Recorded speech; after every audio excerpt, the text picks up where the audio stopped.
Ladies and gentlemen, the Biden administration has taken some steps over the last 48 hours through executive actions that can only really be described effectively as absolute warfare on farmers and on the food production systems of the United States. When viewed in concert with the shortage of grains around the world, a looming shortage of fertilizers, the fact that we have been selling out all of our food stocks to other countries and we're being cut off from importing food from anywhere else, the U.S. is in a real world of hurt right now, and we need to talk about that. I'm Christian, and this is the Ice Age Farmer broadcast. And I wish I didn't have such a dark message for you tonight, but the reality is, this is happening right now. And I would rather know about it than not. So I'm going to get the message out. And before we begin, I will also mention that I did a talk yesterday on the lighter side of things, the solutions to these problems. It was called the Greater Food Transformation. It was part of the Greater Reset Conference or activation. And it took a look at how we build a emergent, regenerative food system, a decentralized one that emerges as we all grow food. And we'll see why this is an urgent situation that we all do that tonight as we talk about this. This may be a longer video than you or I would prefer, but there's simply a lot happening. Things are happening so quickly that that's just the way it is. There's a lot of data, so please stick with me. It's all very important. I'm sorry I made a long video. I didn't have time to make a short one. Now, the Biden administration opened by delivering on their promise to combat global warming and climate change by shutting down our farms. Here, among the components of his climate action executive bill order is directives to conserve 30% of the U.S. land and water supply over the course of the next 10 years. Now, that's described in today's verbiage, but during the campaign, he went so far as to say, we will literally pay farmers to stop growing food and just put the land in conservation. This is exactly what we've seen recommended by the UN in order to protect biodiversity. We heard the same numbers come out of the Pope, and we saw the UK enact exactly that same recommendation. Boris Johnson did this in September, restoring to nature 30% of Britain. So you can already tell Biden has just green-lighted the agenda of the technocrats, and we're just seeing this implemented, rolled out in the US now, as it has been around the world.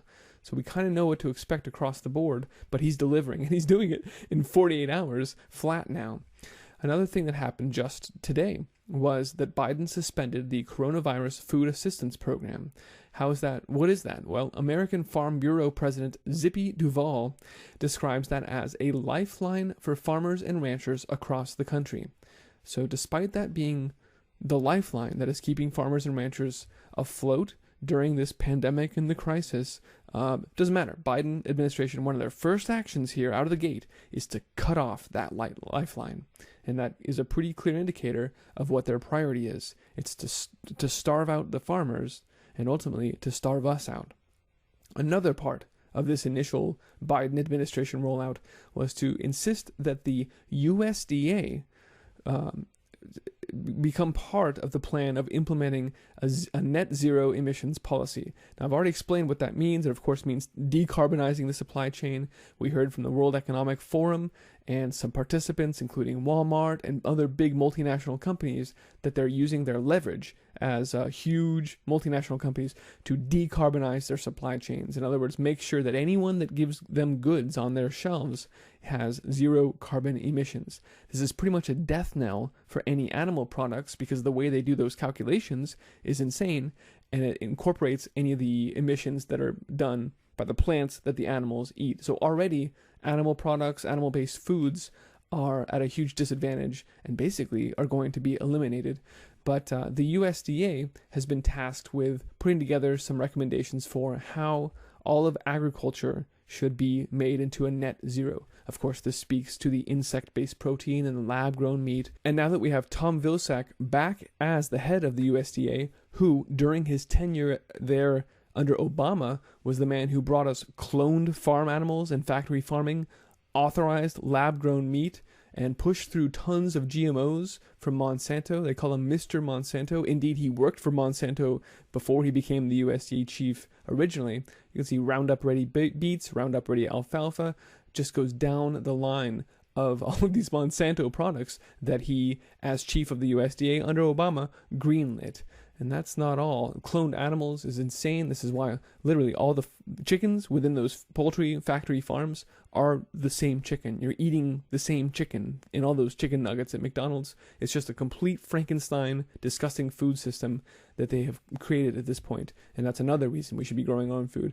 And of course, lab-grown meat. But what else would we expect from an administration that was very open about their intentions to change the dietary requirements, the suggested nutritional recommendations, and reduce the consumption of red meat? But would you support changing the dietary guidelines? Yes. The food pyramid, what people yes. to reduce red meat specifically? Yes, I would. Yep. So they're just delivering on those promises. And that's not all that Tom Vilsack did.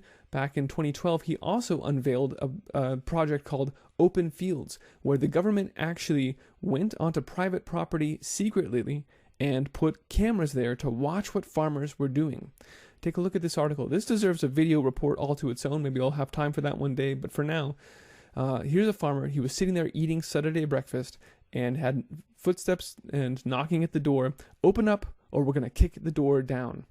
It turns out that only a few months before this, the Tennessee landowner removed a game camera secretly strapped to a tree on his private land by wildlife officials in order to monitor his activity without sanction or cause, and certainly without a warrant. Never mind the pesky Fourth Amendment right to private. No, it's gone now. We're not doing things constitutionally now. This is the Biden administration. This is the technocrats working through him. Hollingsworth residence was searched by government and state officials dressed to the nines in assault gear, seeking to regain possession of the trail camera that they had surreptitiously placed on his private acreage after sneaking onto his property at night. They snuck in, hid cameras, and then when he removed them, they went in with guns to get it back. It's completely out of control. Welcome to the Open Fields Project. Again, something authorized by Tom Vilsack at the USDA under Obama, and it's still going on today. This emphasizes that while the government hasn't actually technically taken control over the means of production, they're watching everything these farmers do, and they are controlling it ultimately at the end of the day through clandestine means. So, just to briefly take a look at the horrible ways that the government has treated farmers lately, and that's just scratching the surface. One graphic example. Another of the actions that the Biden administration took in the first 7 days in office here was an expansion of the SNAP benefits, the EBT, the food stamp program, which was described, of course, this is one of the prescribed actions by the Rockefeller Reset the Table document, the agenda that they laid out during the course of 2020 that said we need to provide more benefits to everyone. Food is a human right, and we should give it away freely to people. This is basically universal basic income in the form of food. And this executive order also described worker safety. And by that they mean changes to workplaces like restaurants, grocery stores, and meatpacking plants, which were the three things that Biden, while campaigning... We need regular testing, and that's available to everyone. It's folks in the meatpacking and food processing plants, grocery store workers. We heard those three things. We knew they were targeted somehow. Here it is. It was already drafted. This executive action describes conditions that the OSHA will now need to make new recommendations, more social distancing, more restrictions on the way that meatpacking plants, farms, grocery stores, and restaurants are operating if they're able to continue operating at all. I honestly we could totally see grocery stores changing to exclusively using curbside pickup, which of course, now that Walmart and Kroger and all the big brand names, as I've covered previously, have created these online ordering and curbside pickup programs, if they say this is all we can do going forward because grocery stores are dirty and dangerous in this pandemic, that would summarily put all of the independent grocers out of business. So look for more action on this once OSHA, which has a couple weeks here, 2 weeks, to make these recommendations and, of course, increase enforcement. Just like we saw California and some of these other more blue states send out coronavirus task forces to ensure OSHA restrictions and social distancing were being observed at meatpacking plants and on farms and issue fines to these people. Well, now nationwide will be increasing enforcement. And by the way, this is not a political video. I don't care who you voted for or what your policies want to be. I just want to feed my family, and the people who are in control right now do not want us to be able to do that. So I just wanted to clear that up real quick. This is not a partisan issue. All right, now let's talk about the fertilizer situation. This is a guy called Josh Linville, who's a senior risk management consultant, has 17 years of experience in the fertilizer markets. Literally, his screen name is J. Linville Fert. So he takes fertilizer seriously. And when he says he's nervous about this coming summer and this coming planting season, because if you look through the different fertilizers, there are shortages of each of them looming on the horizon. All of the fertilizers that he's looking at here, urea, UAN, and DAP, have all seen prices jump double digits today alone. And this is just the beginning of that. Someone asks, why? What's going on? In fact, he even says, if you're in agriculture, make sure you start a journal to keep track of this, because people in the future are going to ask you, what the hell happened this season? What in Blazes names? It's actually a good idea to maybe keep a journal, because we are experiencing absolutely historic times right now. We have a full-scale war going. It's not just our food supply, but this is a critical component of it that we're describing tonight. So someone asked him, what are you talking about? What's going on? How did this happen? How did we run out? And he enumerates, well, with phosphates, we ran out of those last fall. World supplies were already tight last year because China stopped exporting them. And then there's other reasons that go through. But suffice to say, for the purposes of this report tonight, the fertilizer situation has gone critical. And for better or worse, modern agriculture depends on those inputs to get the kinds of yield numbers we're used to right now. Without fertilizer, these crops aren't going to be there.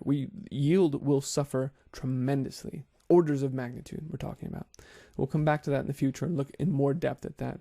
Now, I also want to mention, although I've been covering for weeks now in depth the fact that we've been running out of soybeans, and then as a result also of corn, other countries are locking down their own supplies to protect domestic prices. The big media companies have finally started acknowledging this. So it's not just Christian on YouTube now and maybe some trade analysts here and there that are talking about it. No, we've got Reuters here saying U.S. soybean crushers are buying up frantically any extra beans as a supply scramble is looming on the horizon here. U.S. processors have booked their busiest year ever, booking soybean purchases well beyond the normal few weeks because of soaring export demand. In other words, again, China and anyone sucking up. We saw Egypt also sucking up soybeans due to rising prices and due finally to fears of shortages later in the season. Fears of soybean shortages. We've been warning here. I hope you've been listening. The expected battle for beans between exporters and processors this spring and summer will likely increase prices further and could result in rare imports to the United States, who's already the number 2 producer and exporter of soybeans. Only again, and the USDA indicated this as well when they increased our expected imports 20 million bushels in the last December report there. But again, where are we going to get the beans? That is the big question here, because other countries are locking down their supplies. Bloomberg as well, finally acknowledging this critical situation that's been developing for months now. China is so thirsty for soy that America could soon be importing. Except they're missing the real half of the story there, which is that there's nowhere else to import from. This is game over, ladies and gentlemen. That's why to see the Biden administration roll forward these terrible executive orders it's just insane. Other countries are frantically taking steps like Argentina and Brazil and Russia and Ukraine and of course China to protect their domestic food supplies and to keep prices low and to be able to feed their animals and then in turn to be able to feed their people. Not here. And in fact, building on the incredible amounts of exports we've seen in the weeks leading up to now, this week has been a real record breaker alone. Corn today had 1.7 million tons exported to China. Tuesday was another 1.36. This is just the last 3 days have been record-breaking days alone, on top of us already having broken all the records. And if buying up all of our corn wasn't already enough, China is also now instituting huge purchases of ethanol, which is, of course, just another form of corn. It's already been processed into biofuel. So this is a surreptitious way of buying up even more corn by purchasing ethanol. And they've broken up the record already, broken the annual record for ethanol purchases already for the purchases that they've already booked for the first 6 months. So it's 200% times the previous record. It's off the scale. We're buying corn, we're buying ethanol, just another form of corn. They've bought soybeans. They are eating this country out at a breakneck speed right now. And of course, someone commented on a previous video, seems like you're really racist and you hate Chinese people. That's ridiculous. I mean, that's like saying I hate Americans because our government and the CIA have fomented wars in basically everywhere else around the world. No, I don't hate the Chinese people. I am frustrated with the complete policy failures and the engineered famine that is happening by the actions of all of the governments around the world. It has nothing to do with any race of people. It's absurd. I shouldn't even have to say that. I probably don't. Other countries, as I said, and as I've covered, are taking steps to protect their food supply. Ukraine is continuing to limit their purchases. Why? They're not allowing the world market to draw down their corn stocks. We are. Argentina is now considering a ban on wheat exports. We've been saying keep an eye on wheat because all of these things that are playing out with soybeans and then in turn with corn are now starting to flow over into wheat as well.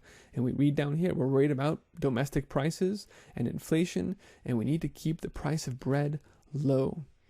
In Brazil, we're starting to get a picture for the size of the harvest there. As we anticipated, we've been saying, well, given La Nina, which usually causes drought conditions, and given the grand solar minimum, which also, at least the solar minimum, I'll be very careful here, the solar minimum, which also causes drought conditions, these two things together definitely did not bode well for Brazil's crop. And indeed, we're now starting to see that, yes, they're having very low yields in the south due to the drought in September and November.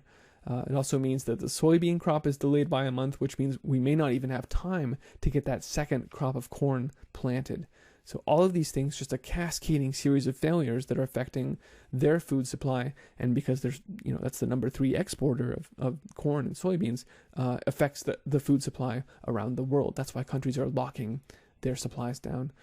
One of the analysts was asking, where are we going to get these soybeans from? Where is the U.S. supposed to import soybeans from if everyone else is locking down? And there was a conversation that I wanted to share with you here from Twitter. Jason Britt said, well, we'll probably get them from South America. And Carlos, who's a grain trader in South America, said, I don't think so, buddy. Brazil's already sold 50% off to China. Argentina needs beans for their plants. Maybe Paraguay. And Jason responds, well, we always have to get some soybeans imported. If we don't, then we are running out. And Carlos says, yeah, exactly. With China buying and buying, the volume is going to be a real problem this year. This is what we've been saying for months. And if the cult of global warming continues to drive out all common sense, then we will continue to do things like ban soybeans from deforested regions of Brazil, which is 60% of their soybean production. So in the name of wokeness, we're going to even further reduce our ability to source soybeans from elsewhere in the world. So again, this confluence of factors is spelling out a real disaster here in the United States. Food prices are about to go through the roof, if there is any there at all. And also the price of feed for animals is going to explode. It's already gone up 20% just this month. An aggressive fight over containers is causing shipping costs to rocket by 300%. This is another reason that relying on imports to be able to feed our people and our animals is a terrible idea, because China is hoarding empty containers right now. I don't know that there's any good reason other than as an act of war in this orchestrated attack on the food supply of the world. But that is certainly one effect that it's having. So shipping costs are exploding, and in some cases ports are even closing, and sometimes that's because of coronavirus-induced labor shortages, but sometimes in China right now that's because of expansive sea ice here in the grand solar minimum and dropping temperatures globally. Here from G-Captain via Reuters, sea ice slows ships in Chinese ports. Chinese ports and marine safety authorities are on high alert as an expansion of sea ice makes it tougher for ships to berth and discharge. A cold wave sweeping the northern hemisphere has plunged temperatures across China to their lowest in decades. And what this means is, quote, the sea ice situation is more severe this year than the same period in previous years.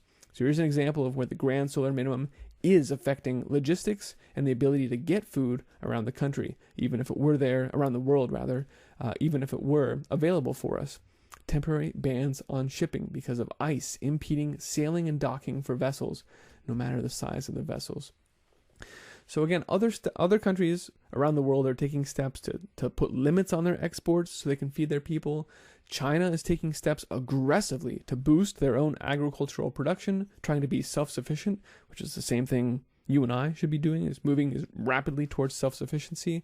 Here from SCMP, China's food security now requires local Communist Party members to step up their game. New agricultural minister says Beijing is ramping up efforts to increase reliance, yes, on domestic harvests, because they know the U.S. is being shut down. They're part of that agenda. They see our fertilizer running out. They know they're probably working with the Biden administration to ensure that farming and ranching is under complete comprehensive attack right now, and so they're boosting their own. It goes into, in fact, it explicitly calls out that provincial communist leaders will be held personally responsible for the production of corn and soybeans in order to feed that country. They're also investing heavily in, of course, GMO seeds and biotechnology improvements that will be able to boost yields so that they can keep feeding their people. And here's another global cooling related food impact. China's vegetable prices just hit record highs ahead of the Lunar New Year due to the cold weather and the coronavirus lockdowns. And we read, the prices of fresh vegetables on the dining tables of Chinese households have been pushed to record high prices, driven by the unusual cold winter and logistics deadlocks due to outbreaks of coronavirus over the last few weeks. All of these things it's a cascading series of events here. And while this is, as I said, a comprehensive attack, especially the Biden administration's actions over the last 48 hours in the U.S., the U.S. is targeted beyond all belief right now. We are really looking at serious problems. And you can see why when you look at what's happening with the stock market and Robinhood. People, and after the election, people are waking up. And they are going to need to clamp down hard on the people of this nation, cut off the grid as they promised to do with the cyber pandemic, cut off the food. It's going to get rough here. And again, I don't want to be dark. I would prefer to be aware of this. And so I'm sharing my view of what I see happening here with you. And I hope it's helpful. But it's not just the US, in the UK as well. Here's an article. Key UK port is warning, they want to punish the UK for this attempt to Brexit. Key UK port warns importation of breeding livestock could halt unless funding is prevented. It's the UK's only animal check border post, and the international port is warning that a lack of funding from the government, combined with bureaucracy, means that the deadline of July 1st, they're able to continue importing breeding livestock through July 1st, even after Brexit, because of the way this was drafted. But after that deadline, probably not going to meet that deadline, even if funding was provided, which it hasn't yet. So it's just complete failure and bureaucratic nonsense that is creating these impediments to importing breeding livestock. Breeding livestock are, of course, the ones that have the babies that supply you in the future. So this spells a collapse of the pipeline of protein for the UK. And it's not just the animals, of course. There are new limitations about what seeds can be brought across which parts of the UK and into the EU. Here's an article from Northern Ireland. Gardeners losing hundreds of seed varieties as major company Sutton's withdraws fruit and vegetable seeds due to the Irish Sea border. And we read from one owner of a nursery down here. The garden centers, longest established garden centers in North Ireland, are, quote, on the brink of collapse because of these new border rules. It's just insanity. And I really don't have many other words to describe what is, as I said, an engineered, comprehensive attack on the food supply of the world. This is going on now, and it's happening rapidly. And once you start seeing mainstream media warning about soybean shortages and livestock running out, it's past time to take notice. I've been sounding the alarm on this as best I can. I've used different ways of languaging it, talked about how it was the Chinese or the technocrats or the patriots need to be paying attention. But at this point, again, this is a nonpartisan issue. We all eat every day, and we all have to understand that right now this is going on, and we have to start growing our own food. It's past time. We're now reacting instead of being proactive. So if you're new to this information, welcome. I'm sorry. I wish I had better news for you. But this is part of the agenda to take total control over the food supply of the world. It's called the Great Food Transformation, and it's part of the World Economic Forum's agenda, the Great Reset. And this is just where we are now. So the only rational way to respond to this comprehensive attack on our food supply is by growing your own food.